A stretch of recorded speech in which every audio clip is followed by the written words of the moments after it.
ዛሬ የምናስተዋውቃችሁ የትምህርት የቴክኖሎጂ ውጤት CK12 ይባላል። CK12 ጥራት ያለውን ትምህርት የሁሉም ተማሪ የትምህርት አቀባበል አይነትን ባማከለ መልኩ አደራጅቶ የያዘ ለበይነ መረብ ትምህርት ወይም ለኦንላይን ቴክኖሎጂ ሊያስፈልጉ የሚችሉ ሁሉንም ነገሮች አሟልቶ የያዘ ነው። የተነሱበት ዓላማ የግድ ነፃ ትምህርት ስለሆነ ጥራት የጎደለው ነው ማለት አይደለም በማለት ከተለያዩ በሙያው አሉ ከሚባሉ ሰዎች በማሰባሰብ ነው የትምህርት ቴክኖሎጂ ውጤት የሰሩት። ስለዚህ CK12 በውስጡ ከመማሪያ መጽሐፍ ጀምሮ ቪዲዮዎች፣ የቤተ ሙከራ ሲሙሌሽኖች፣ ዲያግራሞች፣ ስዕሎች፣ ድምፆች እንዲሁም ሰራሽ አስተውሎት ወይንም AI አስጠኝና ረዳት ለመምህራንም ለተማሪዎችም ጨምሮ የያዘ ሙሉ በሙሉ ነፃ የሆነ የትምህርት ቴክኖሎጂ ውጤት ነው። ሙሉ በሙሉ ነፃ ከመሆኑን ባሻገር ለምንፈልገው የትምህርት ክፍል በተለይ ለመምህራን የራሳችንን ሁኔታ ለማስመሰል እኛ የምንፈልጋቸውን ትምህርታዊ ማቴሪያሎች እዚህ ላይ ለመጨመር ለመቀነስ እንዲያመች ተደርጎ ሙሉ ለሙሉ እኛ እንድናስተካክል ተደርጎ የተዘጋጀ ነው። በዋናነት CK12 ከሳይንስ፣ ቴክኖሎጂ፣ ኢንጂነሪንግ እና የሂሳብ ትምህርት ዘርፎች ወይም STEM የሚባሉት የትምህርት አይነቶች ላይ ነው። ነገር ግን ከዛ ውጭ ለኮሌጅ ደረጃም እኛ ለምንፈልገው አዲስ የምንጨምራቸው ካሉ ለየትኛውም አገልግሎት ልናውለው የምንችለው የትምህርታዊ ቴክኖሎጂ ውጤት ነው ማለት ነው። ስለዚህ አሁን ምን ክፍሎች አሉት፣ የትኞቹን እንዴት እናደርገን እንጠቀማለን የሚለውን አብረን እናያለን። በመጀመሪያ ወደ ዌብሳይቱ ስንገባ ሁለት ፔጆች እናገኛለን። አንደኛው እንደዚህ ስቱደንት የሚል ነው፣ አንደኛው ደግሞ ቲቸር የሚል ይሆናል ማለት ነው። ለተማሪዎችም ለመምህራኖችም እዚህኛው በስክሪኑ ላይ የምትመለከቱት ዌብሳይት www.ck12.org ስትሄዱ ከሁለት ወደ አንደኛው ገጽ የሚወስዳችሁ ማለት ነው።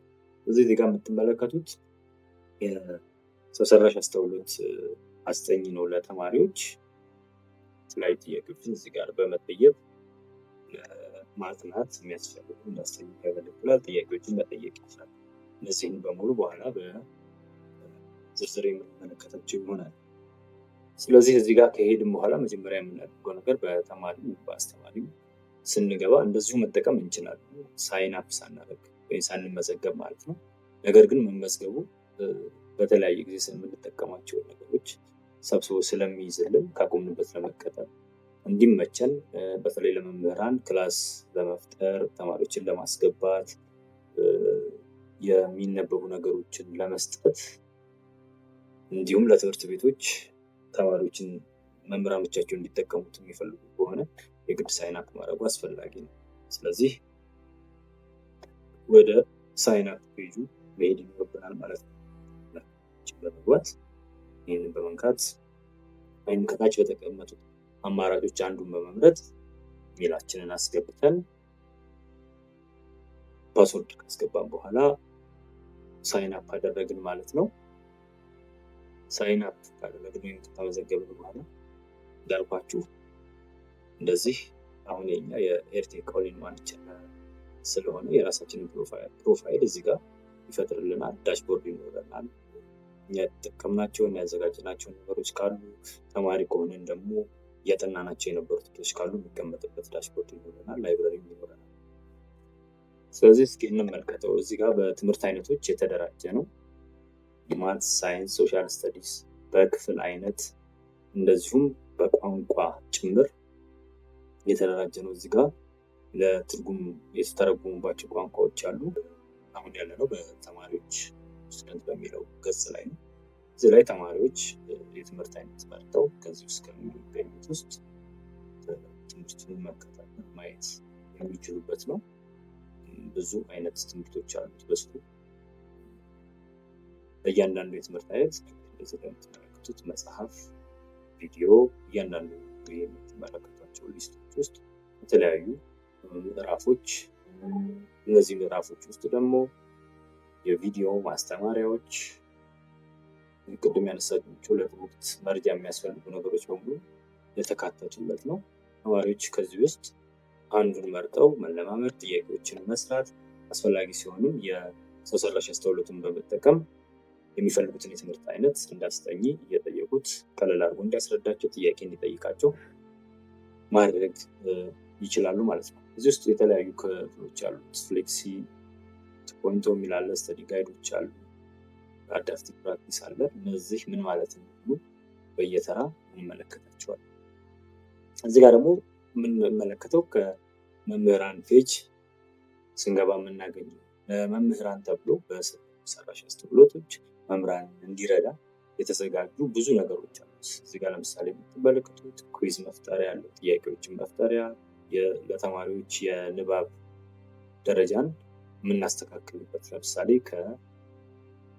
በይነመረብ ላይ የምናወርዳቸው ምንባቦች ወይም የትምህርት ማስተማሪያ አይነቶች የእኛን ተማሪ የማይመጥኑ ከሆነ በዛ ልክ ቋንቋውን ማስተካከል የምንችልበት፣ ተማሪዎቻችንን መመዘኛ ደረጃዎችን የምናወጣበት፣ የተለያዩ ፕላን ማድረጊያ፣ ጥያቄ መፍጠሪያ፣ ብዙ አይነት መምህራንን ስራ ሊያቀሉ የሚችሉ ብዙ የሰው ሰራሽ አስተውሎት ውጤቶችን የያዙ ናቸው።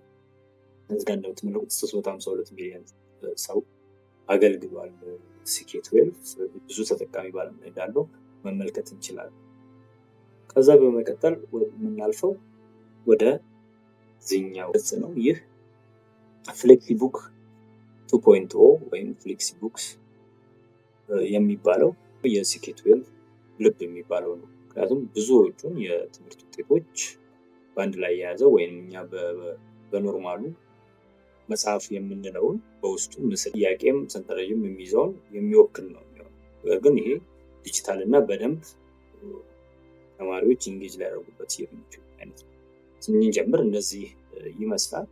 ስለዚህ የሚጀምር ሰው ማድረግ የሚገባው የመጀመሪያው የሚፈልገው አይነት መጽሐፍ ወይም የትምህርት አይነት መርጦ ከነዚህ ካሉት ውስጥ ይህንን ብንመርጥ እዚህ ስትመለከቱት ይሄ የCK12 ባዮሎጂ የሃይስኩል መጽሐፍ ነው ማለት ነው። በዚህ ውስጥ እንደምታዩት ብዙ አይነት ነገሮች አሉ፣ ቻፕተሮች አሉ። እያንዳንዶቹ ቻፕተሮች ማየት ይቻላል። ይሄ በቀጥታ CK12 ያዘጋጀው ነው ማለት ነው።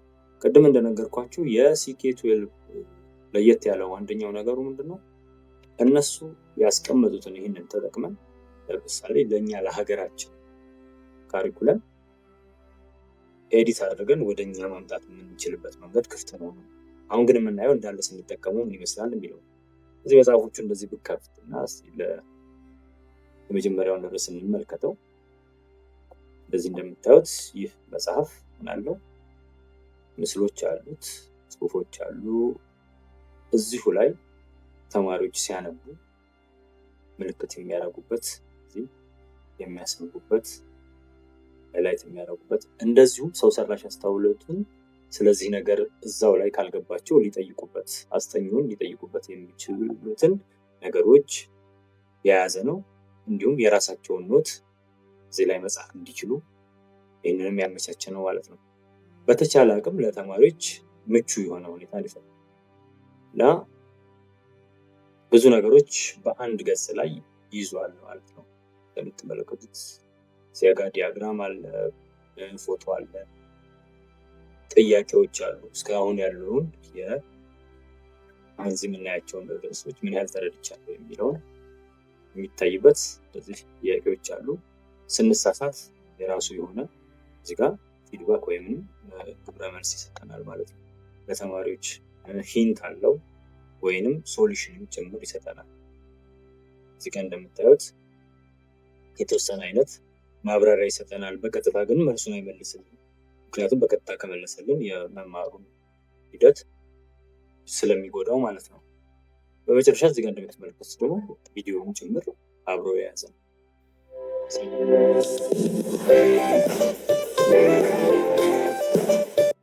ቪዲዮ አለው ማለት ነው። እዚህ መጨረሻ ላይ የሪቪው ጥያቄ አለው። ጠቅለል አድርጎ ዋናውን ሀሳብ የተነሳውን ይይዝበት አለ። እነዚህን ሁሉ ነገሮች የያዘ ነው።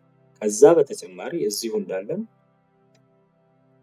ፕራክቲስ ስናደርግ ያየነውን ምዕራፍ የሚመለከቱ ጥያቄዎችን ጠይቀናል ማለት ነው። ሌላው ጥሩ ነገሩ ምንድነው? ስህተቶች ስንሰራ ነው ማብራሪያ ይሰጣል።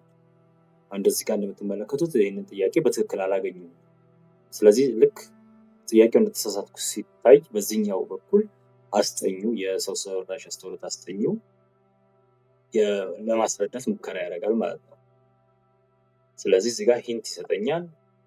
አሊያም ካልገባኝ ይህንን ነገር እስኪ አብራራው ማለት እችላለሁ። በዚህ በምትመለከቱት መልኩ ያብራራልኛል ማለት ነው። በዚህ አይነት ጽሑፍ ይሰጠኛል። ቀለል እንዲያደርገው ይህንን ኮንሴፕት የ4 ዓመት ልጅ እንደሆንኩኝ አድርጋ አስረዳኝ ልንለው እንችላለን። ወይም በተረት መልኩ አስረዳኝ ልንለው እንችላለን። እስኪ የሚመልስልን መልስ እንዴት? ስለዚህ ይህንን አሁን በአሻንጉሊት በሌጎ ወይም በሚገጣጠሙ አሻንጉሊቶች በልና ሌጎ የሚለው ለእኛ ማህበረሰብ ብዙ የተለመደ ስላልሆነ እስኪ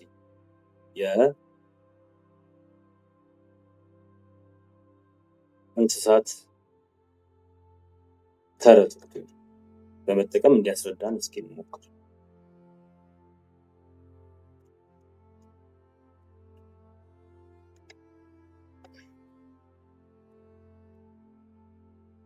አያችሁ አሁን በተረት መልኩ ለማስረዳት እየሞከረ ነው ማለት ነው። ስለዚህ ይሄ ለተማሪዎች በጣም መልካም ነው። ይህንን ካየ በኋላ የተለያዩ አይነት የአሴስመንቶች አይነቶች አሉ፣ ወይም የተማሪ መመዘኛ አሉ። ድጋሚ መሞከር የሚችሉበት አለ፣ የልምምድ ጥያቄዎች፣ እንዲሁም የማይቻልባቸው ደግሞ ይኖራሉ ማለት ነው። እዚህ ተማሪው ተመልሶ ያንን አይቶ መልስ ይመልሳል። አሁን ሁለተኛ ጊዜ ከተሳሳተ ወደሚቀጥለው እንትን ይወስደዋል ማለት ነው።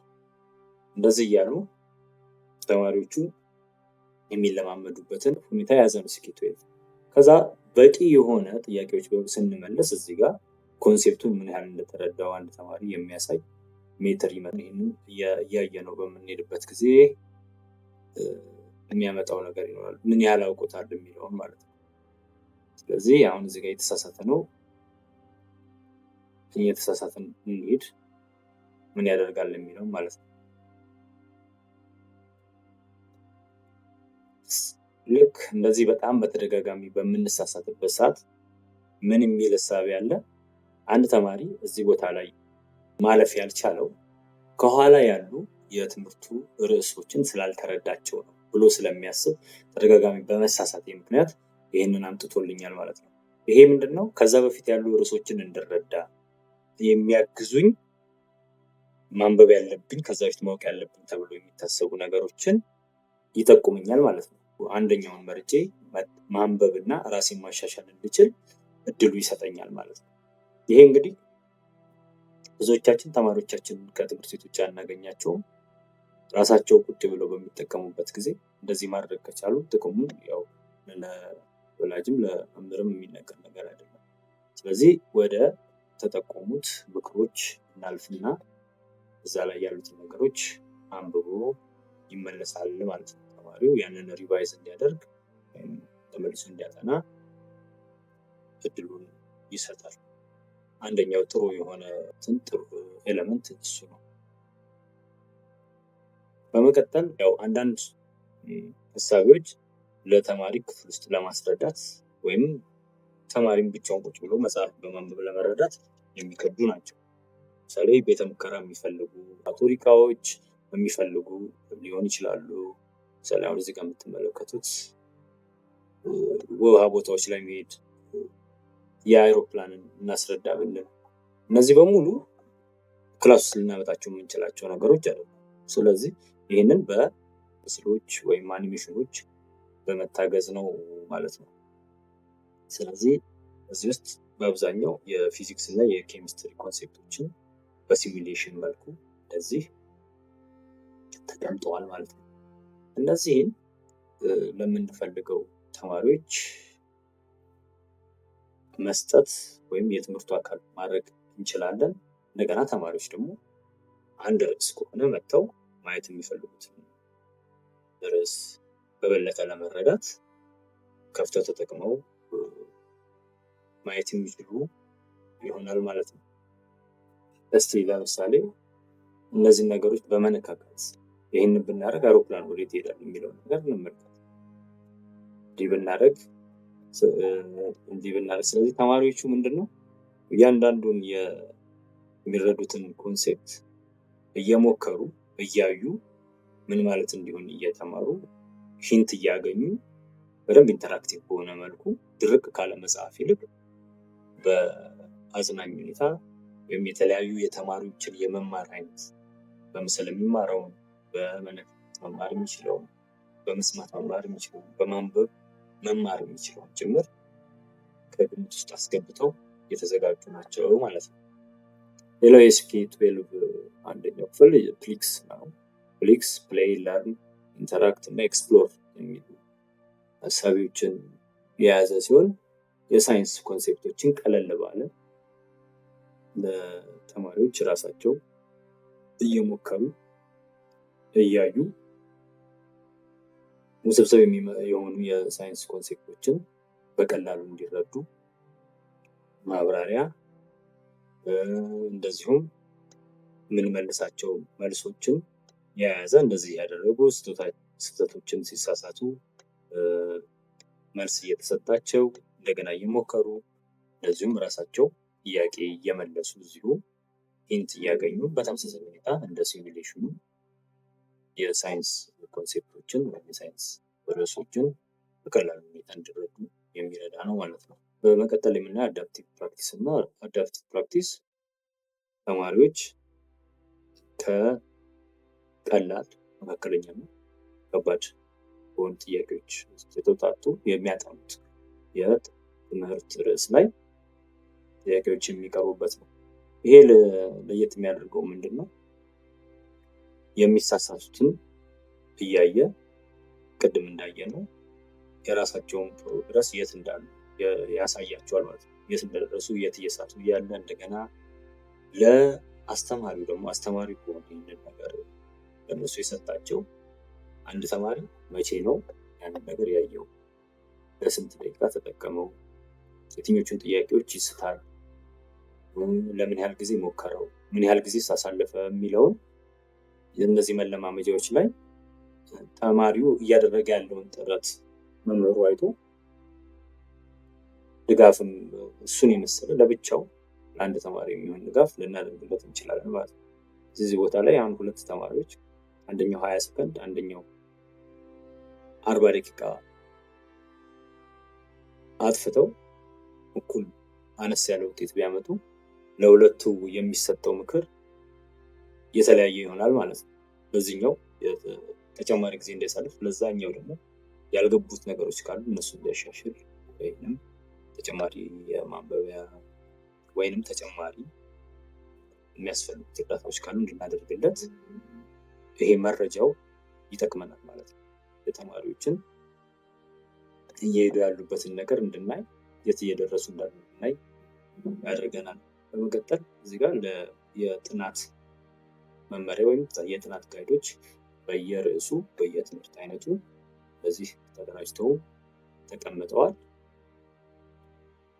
ይህንን በመጠቀም ተማሪዎች የሚያዩዋቸውን ኮንሴፕቶች በምን መልኩ ቢያጠኗቸው ወይም የትኛው ዋና ዋና ርዕሶች መያዝ ያለባቸው በዚህ መልኩ አደራጅቶ የያዘ ነው። እያንዳንዱ ለተማሪዎች ማሳይን ማድረግ ይቻላል። ተማሪዎች ደግሞ ራሳቸው ይችላሉ። አሁን ደግሞ የፍሌክሲ የሚባለው የሰው ሰራሽ አስተውሎት አስጠኚ እንመለከታለን ማለት ነው። እዚህ ጋር የፈተና መዘጋጃ አለው። በቀጥታ ጥያቄ የምንጠይቅበት አለ። ለምሳሌ እዚህ ጋር የተቀመጡ ጥያቄዎች አሉ። ስለዚህ ትምህርት ላይ የተመለከቱ ጥያቄዎች መጠየቅ እንችላለን።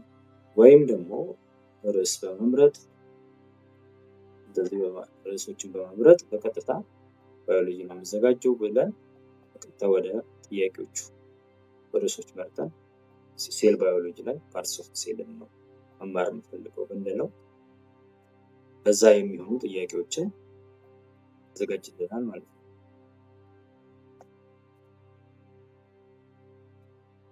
ስለዚህ እዚህ ጋር የቴስቱን ኔም ኩዊዝ እንበለውና የሚያዘጋጀውን አብረን እንከታተላለን ማለት ነው። እዚህ በመረጥነው ርዕስ ዙሪያ ኮንሴፕቱን ያስጀምረናል። ጥያቄዎችን በዚህ መልኩ ይሰጠናል ማለት ነው። አሁን ደግሞ የምንመለከተው የሌክሲ ወይም የዚህ የስኬት ሰው ሰራሽ አስተውሎት አስጠኝ ነው። አውትላይን መውጣት እንችላለን። ጥያቄዎች ተማሪዎች መጠየቅ ይችላሉ። ርዕሶችን እንዲያስረዳቸው ሆምወርክ ላይ እንዲረዳቸው ማድረግ ይችላሉ። ደረጃ በደረጃ እንዲያስጠናቸው የሚፈልጓቸውን ርዕሶች ማየት ይችላሉ። እዚህ ጋር ከተሰጡት ውስጥ አውትላይን ስቴፕስ ኦፍ ትራንስሌሽን የሚለውን እንመልከት። እዚህ ጋር ትራንስሌሽን ስቴፕ እያስረዳ ይህንን ከፈለግን እዚህ ጋር በድምጽ መስማት። Absolutely, here is a clear outline of the steps of translation in biology, the process where a cell makes a protein. ስለዚህ ይሄ ከማስረዳት በተጨማሪ ደግሞ ርዕሶችን በመምረጥ የራሳችንን መዘጋጃ ርዕሶችን በመምረጥ ፈተና መዘጋጀት እንችላለን። ስለዚህ ለተማሪዎች ለፈተና መዘጋጃ በጣም ጥሩ የሆነ አስጠኝ ነው። አንደኛ ማስረዳት ይችላል። ሁለተኛ ጥያቄዎችን መፍጠር ይችላል። የቤት ስራ ሲኖራቸው ማሳየት ይችላል። ፕላስ ይሄ ነገር ትምህርትን ትኩረት አድርጎ ስለሆነ የተሰራው እንደ ሌሎቹ የሰው ሰራሽ አስተውሎቶች የተጠየቀውን ነገር ጠቅላላ መልሱን አይደለም ዝርግፍ የሚያደርገው። የሚሞክረው ምንድነው ለልጆቹ ወይም ለሚጠቀመው ሰው ለማስረዳት እና ያ ሰው ማስረዳቱን ተከትሎ ተረድቶ መልሶቹ እንዲመልስ ነው የሚያደርገው። ይሄ ነው ለየት የሚያደርገው። ስለዚህ እነዚህን ካየን በኋላ ወደሚቀጥለው የምንሄደው አሁን ከተማሪ አንግል ነው ያየናቸው ብለን እናስብና ወደዚህ ደግሞ ለመምህራን ደግሞ ምን ይሰጣል የሚለውን እንመለከታለን። ለመምህራን ያለው ዋና ነገር በመጀመሪያ ደረጃ ነፃ ትምህርት አለው። ይህ ነፃ ትምህርት የሚለው ልክ በስራ ላይ የምንሰለጥነው አይነት ስልጠና በተቋማት እንደሚሰጠው እዚሁ ይህንን የትምህርት መገልገያ ወይም የትምህርት የቴክኖሎጂ ውጤት በአግባቡ እንድንጠቀም እንድናውቀው እያንዳንዱ ነገር ምን ማለት እንደሆነ ጥሩ አጠቃቀም እንዴት እንደሆነ ማወቅ እንድንችል ሙሉን አሁን እኔ ከማሳየው በደንብ በተለየ መልኩ በቪዲዮ በታገዘ መልኩ ልክ ለተማሪዎቻችንን ያሳያል ባልነው መልኩ እኛንም ያሰለጥነናል ማለት ነው። ይህንን ስልጠና ማንም የሚፈልግ መምህር መሰልጠን ይችላል። እንደገና ደግሞ ይህንን ፕላትፎርም ለትምህርት ቤቱ እጠቀማለሁ ያለ ትምህርት ቤት ደግሞ ለመምህራኖቹ እንዲወስዱ ማድረግ ይችላል ማለት ነው። ይህንን 10 ሰዓት ይፈጃል። እንደየፍጥነታችን በራሳችን አካሄድ በመጨረሻ 70% እንድናመጣ ከቻልን ይህንን ሰርቲፊኬት ይሰጠናል ማለት ነው። ልክ እዚህ ጋር እንደምታዩቸው ሰዎች CK12 ሰርቲፋይድ መሆን ይቻላል። ሌላው ምንድነው እዚሁ ላይ የምታገኟቸው ሌላ ይህንን ኮርስ የወሰዱ መምህራኖችን ታያላችሁ። እዚህ ላይ በሀገር ተደራጅተዋል ኢትዮጵያ ውስጥ ሌላው የምናገኘው ነገር ይህን ስልጠና የወሰዱ ሰዎች ጋር ሰፖርት ወይም እርዳታ ማድረግ፣ እነሱ የሄዱበትን መንገድ መጠየቅ፣ ጥሩ የሚባሉ ተገባበሮች የትኞቹ እንደሆኑ የእነሱን ልምድ ሼር የሚያክሰስ ወይም ማግኘት እንችላለን።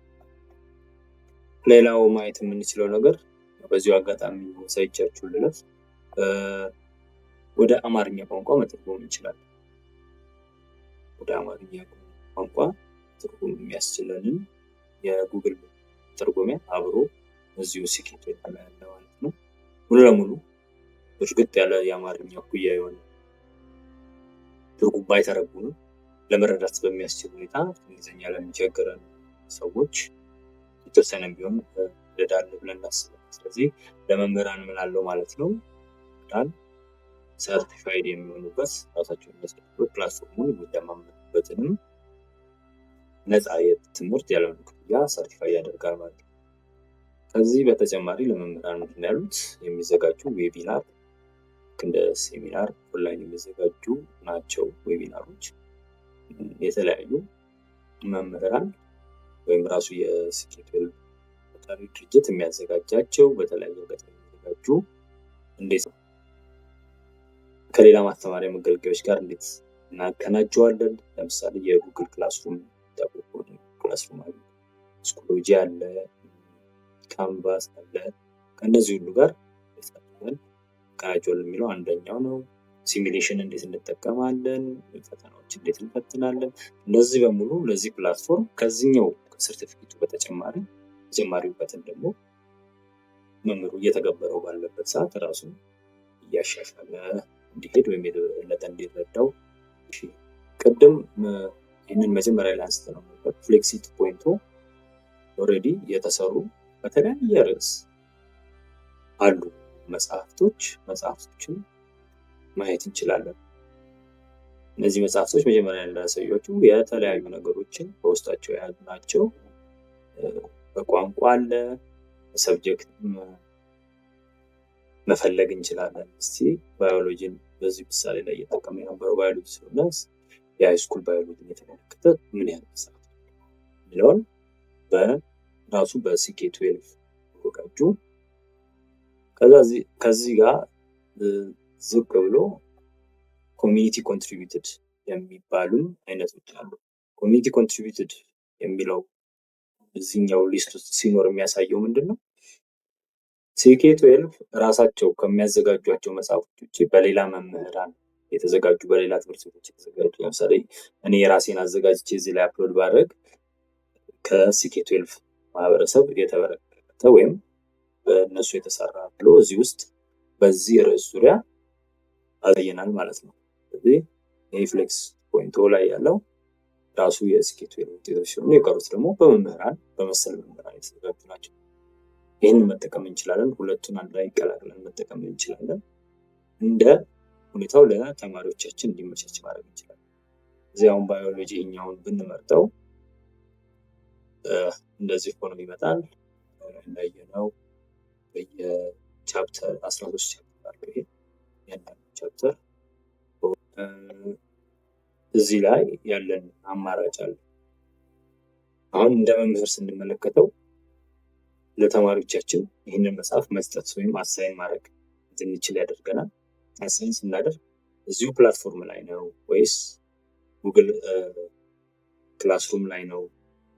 ለሌሎቹ አሁን ጉግል ክላስሩም ቢኖረን ወይም ካንቫስ ክላስ ወይም ስኩሎጂ ክላስ ቢኖረን ከሱ ጋር ኦልሬዲ ከፈጠርናቸው ክላሶች ጋር ይህንን ማገናኘት እንችላለን። እነዚህ ሶስቱም ከሌሉን ግን እዚሁ ሲኬ12 ለራሱ የተዘጋጀ ተማሪዎችን አስገብተን እንደ ሌሎቹ ለርኒንግ ማስተዳደሪያ ሲስተም ራሱን የቻለ ተማሪዎችን የምናስገባበት፣ አሳይመንት የምንሰጥበት፣ ማቴሪያሎችን የምንሰጥበት የራሱ የሆነ ክፍል አለው። ለማን ነው እዚህ ጋር የራሴ የፈጠርኳቸው 2 ክፍሎች አሉ። ከነዚህ ውስጥ ለየትኛው ክላስ ነው መጽሐፍ መስጠት የምትፈልገው ወይም አሳይን ማድረግ የምትፈልገው ይለኛል። ይህንን በመርጥለት ባዮሎጂ ሄዶ ይገባል ማለት ነው። ስለዚህ ከነዚህ ውስጥ ሁሉንም ቻፕተር ነው ወይም ሁሉንም ምዕራፍ ነው መሰጠው ማደርገው የሚለውን እዚሁ ላይ መምረጥ ይችላል ማለት ነው። እዚህችን ወይም እኛ ለራሳችን ሁኔታ ይህንን መጽሐፍ ርዕሶቹን ማቀየር ብንፈልግ ቦታ የተወሰኑ ምዕራፎችን ማስወጣት ብንፈልግ እኛ ራሳችን መጨመር የምንፈልጋቸው ደግሞ ስዕሎችም ምንም አይነት ነገር ቢኖር ይህንን ለማስተካከል እንዳለ መጠቀም ካልኩኝ እንመርጣለን ማለት ነው። ይህንን ከመረጥን በኋላ ዋናውን ሳይነካ ለእኛ የሚሆን ኮፒ እኛ እንደፈለግን ልናደርገው ኮፒ ይሰጠናል። ስለዚህ እዚህ ላይ እንደ የትኛውም ወርድ ላይ እንደምናደርገው ርዕሶችን ወደ ላይ ማድረግ፣ ወደ ታች ማድረግ፣ ዲሌት ማድረግ፣ የማንፈልገውን ቻፕተር ማንሳት እንችላለን። ከዛ ደግሞ ከፈለግን ከሌላ ቦታ ቻፕተሮችን መጨመር፣ አዲስ የሚነበቡ ማቴሪያሎችን መጨመር፣ እዚህ ውስጥ መጨመር የምንፈልጋቸው ነገሮች ካሉ ከሲኬ12 ላይብረሪ ውስጥ መርጠን እዚህ ላይ ጨምረን ማስተካከል እንችላለን ማለት ነው። ርዕሱን መቀየር እንችላለን። እኛ ለምንፈልገው ለምሳሌ እንደዚህ ብንለው እዚህ ጋር ደግሞ እኛ መጨመር የምንፈልጋቸው ፋይሎች ካሉ በኮምፒውተሮቻችን ላይ ያዘጋጀነው መማሪያ፣ አጭር ኖት፣ ምስል ከሌላ ከየትኛውም ቦታ ያመጣናቸው የምናሳጭሩ እዚህ ጋር መረዳት የሚኖርብን ነገር አንደኛ እንዳለ መጠቀም እንችላለን የሚገጥምልን ከሆነ ከኛ ሁኔታ ጋር። የማይገጥምልን ከሆነ ግን ለማስተካከል እድሉን እናገኛለን ማለት ነው። ይሄ ብቻ አይደለም። ከዚህ ውጪ ሙሉ ለሙሉ አዲስ መፍጠርም እንችላለን። አዲስ መጽሐፍ ሙሉ ለሙሉ መፍጠር እንችላለን። እሱንም አብረን የምንመለከት ይሆናል። ሌላው በርዕስ መምረጥ የምንችልባቸው ብንመርጥ ሴል ባዮሎጂ የሚለውን ነው ሰርች የተደረገው። ሴል ባዮሎጂን ርዕሱን ሰርች ብናደርግ ወይም ብንፈልግ በክፍል ደረጃ ማጣራት የምንችልበት ማየት የምንፈልገው የስድስተኛ ክፍሎችን ብቻ ከሆነ ስድስተኛ ክፍል፣ ከዛ ማየት የምንፈልገው በትምህርት አይነት ደግሞ ባዮሎጂን ብቻ ከሆነ ባዮሎጂን 5875 ቁጥሮች አሉ እያለኝ ነው። ከዛ የምፈልገው ቪዲዮዎችን ብቻ ከሆነ ቪዲዮዎችን ብቻ፣ ጥያቄዎችን ብቻ ከሆነ ጥያቄዎችን ብቻ፣ በቋንቋም ወይንም እየመረጥን መጠቀም የምንፈልገውን ነገር ማግኘት እንችላለን። አንደኛው እዚህ ጋር ነው የምናገኘው። በካታጎሪ በግሬድ እንደዚህ በትምህርት ደረጃ በትምህርት አይነት ወይም በዘርፍ ተቀምጠዋል። ዘርፍ እዚህ ጋር በትምህርት አይነት ደግሞ መግባት እንችላለን። በአጠቃላይ ደግሞ እዚህ ጋር ደግሞ ኤክስፕሎር ብለን ደግሞ ሲሚሌሽኖችን፣ ማጥኛዎችን በመቀጠል እንግዲህ ማየት ያለብን የሚሆነው የአዲስ መጽሐፍ እንዴት ይፈጠራል የሚለውን ይሆናል። አዲስ መጽሐፍ ለመፍጠር ቀጥታ የምንገባው እዚህ ላይብረሪ የሚለው ውስጥ ነው። ላይብረሪ ውስጥ ስንገባ ራሳችን የፈጠርናቸው ካሉ ወይም የጨመርናቸው ካሉ ለዚህ ይቀመጣሉ። ከሌለ ግን ክሬት ኒው የሚል አለ። ምንድነው መፍጠር የምንፈልገው ጥያቄ ነው። ፍሌክሲ ቡክ ብለን እናስብ። ይህንን ያነሳሳው ለምሳሌ የራሳችን መጽሐፎች አሉ። አሁን እዚህ ጋር ባዮሎጂ የ10ኛ የ9ኛ ክፍል የኢትዮጵያ መጽሐፍ አለ። ይህንን መጽሐፍ ያው ፒዲኤፍ ከሆነ ምንም ኢንተራክቲቭ አይደለም። ስለዚህ ከነዚህኞቹ ጋር አዛምደን የተሻለ ነገር ልናደርገው ብንፈልግ ወይንም እዚህ ላይ እንዲያገኙት ብንፈልግ ይህንን መጠቀም እንችላለን። ለምን ግማሹን የኛን የራሳችንን እንጠቀማለን፣ የራሳችንን ኮንቴንት፣ ከዛ ደግሞ የምንፈልጋቸውን ይህንን ሊያሳድጉት ይላል ማለት ነው። አሁን እዚህ ምዕራፍ 2 ላይ ስለ ሴል ባዮሎጂ አለ።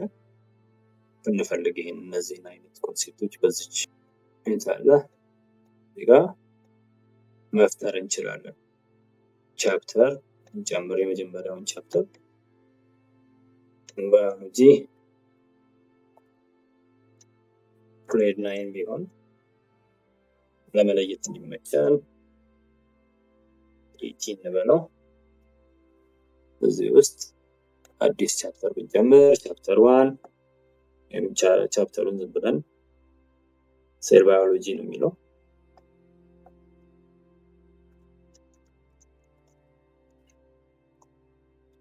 ስያሜ እንሰጠዋለን።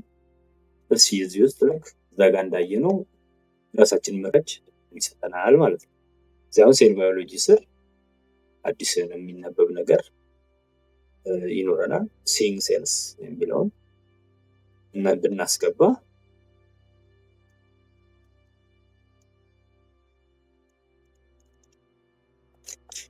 ይሄ የሚነበብ ነገር ሆነ ማለት ነው። ስለዚህ ይሄንን ውስጡ ደግሞ ገብተን ኤዲት እናደርገዋለን። ማለት እኛ የምንፈልገውን ነገር ልክ እንደማንኛውም ወርድ ስለሆነ እዚህ ውስጥ አሁን ቅድም ኮፒ ያደረኩት ያያችሁ ነው ሊስት ማድረግ እችላለሁ ብሏል። በቀጥታ ከእንትኑ ጋር ባይገጥምም ከርዕሱ ጋር ላሳያችሁና ቪዲዮ ቢኖር እዚህ ጋር ውስጥ የምናገኘው ቪዲዮ ቢኖር እዚህ ውስጥ መጨመር እንችላለን። ለምሳሌ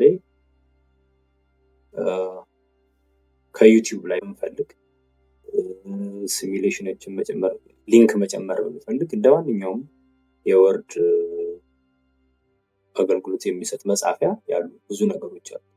ያው ይህንን እዚህ ጋር እንደምትመለከቱት የባዮሎጂ የ9ኛ ክፍል መጽሐፍ ላይ ከወሰድኩት ውስጥ ስለ ሴል የሚያወራ ነገር ስለ ሴል ልጠይቅና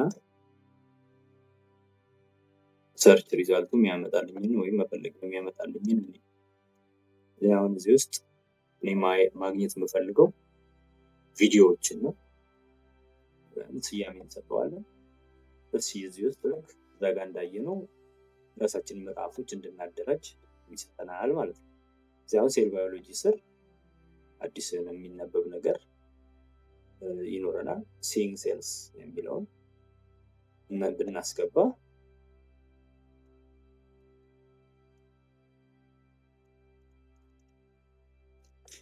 ይሄ የሚነበብ ነገር ሆነ ማለት ነው።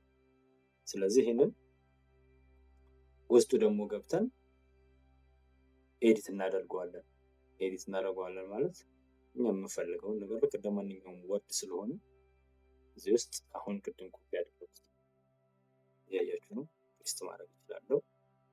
እዚህ ውስጥ አሁን ከኛ ጋር ማጠናቀር ተብሏል። በቀጥታ ከእንትኑ ጋር ባይገጥምም ከርዕሱ ጋር ላሳያችሁ እና ቪዲዮ ቢኖር እዚህ ጋር ውስጥ የምናገኘው ቪዲዮ ቢኖር እዚህ ውስጥ መጨመር እንችላለን። ለምሳሌ ከዩቲዩብ ላይ ብናገኝ መጨመር እንችላለን። ፎቶ ያዘጋጀናቸው ካሉ እኛ ራሳችን መጨመር እንችላለን ማለት ነው። ስለዚህ ሞዲፋይድ ሆነ ማለት ነው። ለማሳየት ያክል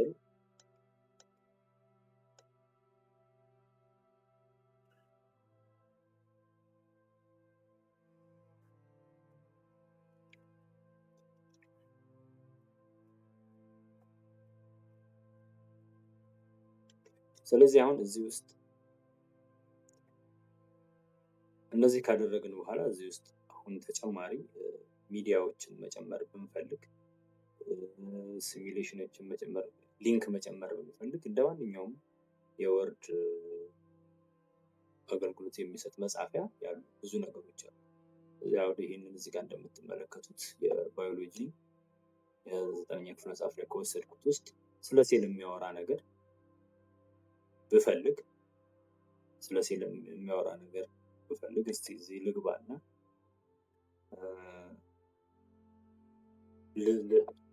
ስለ ሴል ልጠይቅና ሰርች ሪዛልቱ የሚያመጣልኝን ወይም መፈለግ የሚያመጣልኝን አሁን እዚህ ውስጥ እኔ ማግኘት የምፈልገው ቪዲዮዎችን ነው። ቪዲዮውን እመርጣለሁ። ቪዲዮውን ፈልጌ ከመረጥኩኝ በኋላ እሱን ቪዲዮ እንዴት ብዬ ወደ ክላስሩም ያስገባዋለሁ የሚለውን የምናየው እዚህ ጋር ደግሞ በሁለት መንገድ ቪዲዮዎቹን ወደ ፍሌክሲ መጽሐፋችን ማስገባት እንችላለን። አንደኛው ዩአርኤሉን በቀጥታ ወይም የቪዲዮ አድራሻውን ኮፒ በማድረግ መጨመር ነው። ከላይ እንደምትመለከቱት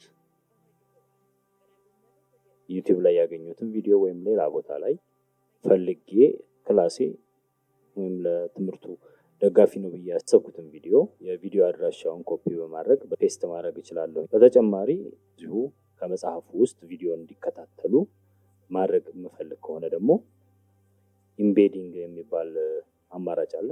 እንደምትመለከቱት የምፈልገውን ቪዲዮ ኢምቤድ የሚለውን መርጬ ያስገባው እንደዚህ የምትመለከቱትን አይነት ቦታ ይይዝና ማጫወት ይችላሉ ቪዲዮን ከዚሁ ከመጽሐፉ።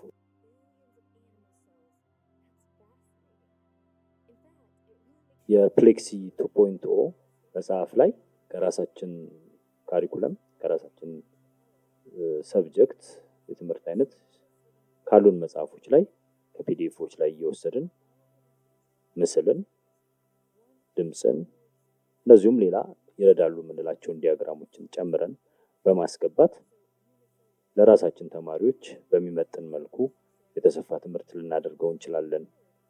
የተዘጋጀውን ዝም ብሎ ወስዶ ከመጠቀም በተጨማሪ ይሄ ለመምህራንም ለትምህርት ቤቶችም አዳፕት ቢደረግ ወይም ወስደው ቢጠቀሙበት ይህንን አማራጭ መኖሩ ብዙ ጊዜ የምናነሳውን የውጭ ሀገር ትምህርታዊ ቴክኖሎጂ ውጤቶች እኛን አይመስሉም የሚለውን ጥያቄ ለመመለስ በከፊልም ቢሆን ለመመለስ ይረዳናል።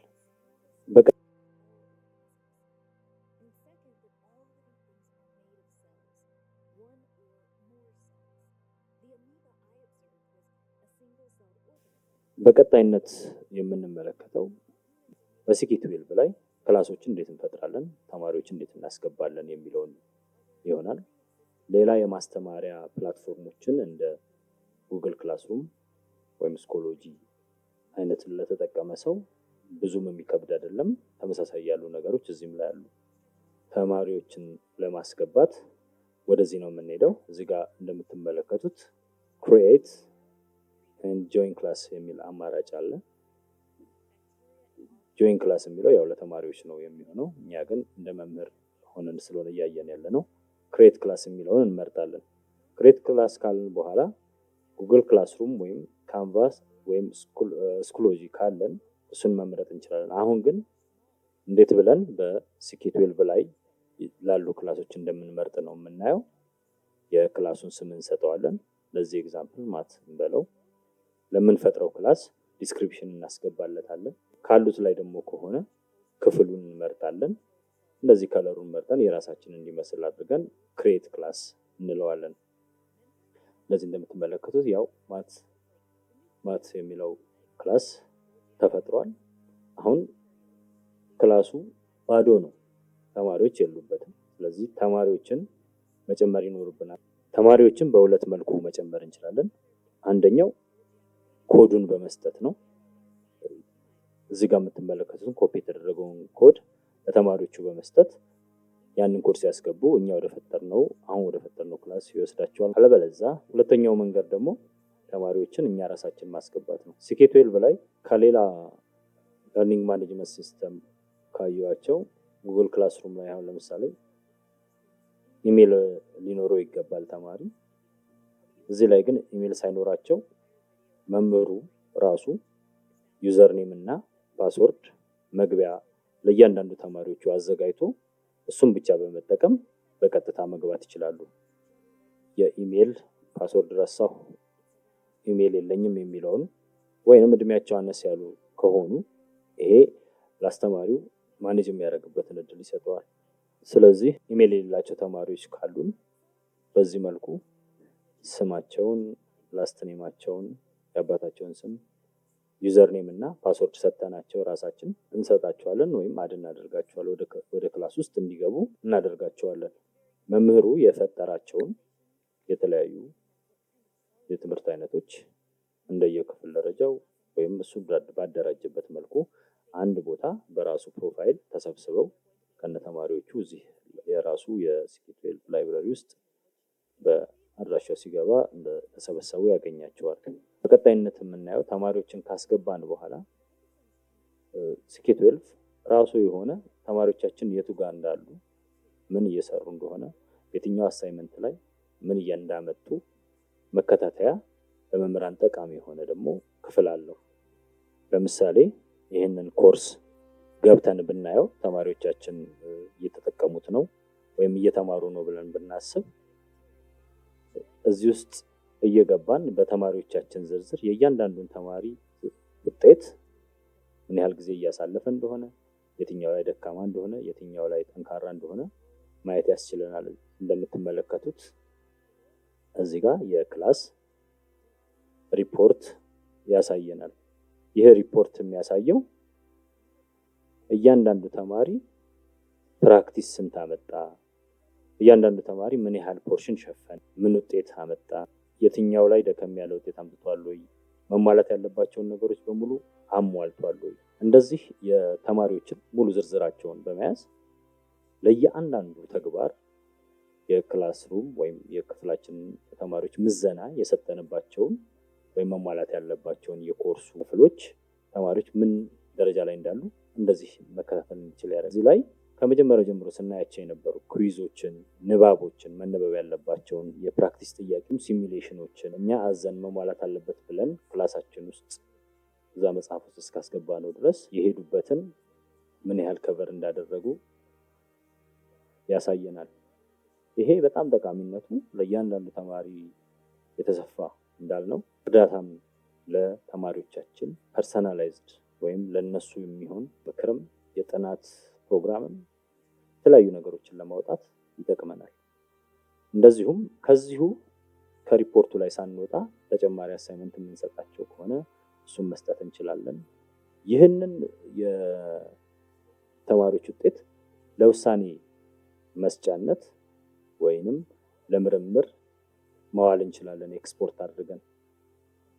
ስለዚህ በመረጃ ላይ የተደገፈ ተማሪዎቹን የሚመስል ለውሳኔም የሚረዳ መምህሩን የሚያግዝ ትልቅ የሆነ ክፍል ነው። ይሄ የተማሪዎችን ውጤት መከታተያው ብዙ ስራንም ያቀላል።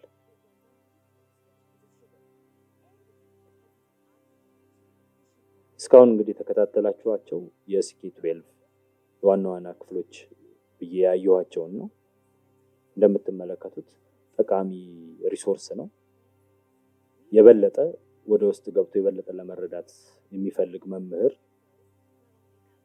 የሲኬ12 ሰርቲፋይድ ትሬኒንጉን ቢወስድ የተሻለ እውቀት ያገኝበታል ብዬ አስባለሁ።